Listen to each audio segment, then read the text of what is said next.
Mais faites la terre! Faites la terre, c'est avec Christine Béroux face à nos invités. Bonjour Christine. Bonjour Thomas, bonjour Julie, bonjour Alexandre et bonjour Michel. Bonjour. Pardon, je vais casser l'ambiance, mais moi j'en peux plus de cette campagne. Là, je mélange tout.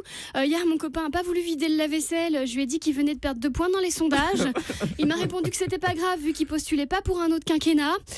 Non, mais j'ai rien contre les émissions politiques. J'avais adoré le débat 11. Au bout de 5 minutes, Mélenchon avait dit la finance doit rendre l'argent. Et là, il y a eu un plan serré sur François Fillon. Donc moi, j'avais dit c'est décidé, je vote pour le caméraman de BFM. Non, je vais vous parler d'autre chose parce que figurez-vous que j'ai reçu une lettre du futur que je me suis écrite à moi-même en 2054. Oula.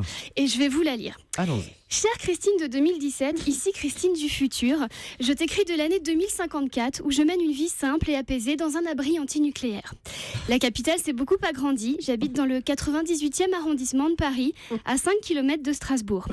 C'est un petit immeuble situé aussi rue Nabila. J'y suis très bien, avec mon mari, K26P. Ouais, j'en avais marre des hommes, j'ai épousé un droïde que j'ai rencontré sur adopteundroid.com. Hier, on s'est téléporté avec mon iPhone S122 et on est allé au cinéma 6D voir le biopic de François Hollande. Bon, c'était un peu nul, il se passe rien pendant 2 heures. Bon, en même temps, si mes souvenirs sont bons, à l'époque, il s'était pas passé grand-chose pendant 5 ans. Alors, bon. Par contre, il s'en est passé en politique en 37 ans. Emmanuel Macron a fait son coming out. En vrai, il était de droite. Manuel Valls a fait son coming out. En vrai, il était de droite. Nadine Morano a fait son coming out. En fait, elle se droguait depuis le début. Figure-toi que j'ai voulu me lancer en politique, moi aussi. En 2022, j'ai créé un parti, le PUT. Le parti utile toute ethnie. Mais ça n'a pas marché. Étrangement, personne ne voulait jamais venir au PUT. Du coup, j'ai laissé tomber. Et à 72 ans, je suis toujours humoriste.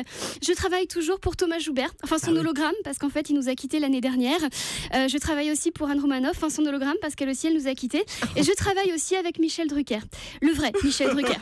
Après, tout n'est pas rose non plus. Hein. Concernant tes parents, j'ai 2 mauvaises nouvelles. 1, ton père est mort. 2, ta mère est encore vivante. Oh. Mais si je t'écris cette lettre, Christine, c'est surtout pour que tu dises aux Français, 3 jours avant ce premier tour des présidentielles 2017, qu'ils peuvent encore changer le futur. Pour cela, il faut qu'ils aillent voter dimanche. Car comme dirait cet écrivain qui a eu le prix Nobel de littérature en 2034, alias Kev Adams, on fait rien et après on regrette et on est comme des cons. Voilà. PS, les numéros à jouer au loto ce samedi 22 avril 2017 sont le 6, le 15. C'est la fin de cette chronique. À demain, merci beaucoup. J'ai bien pris les notes.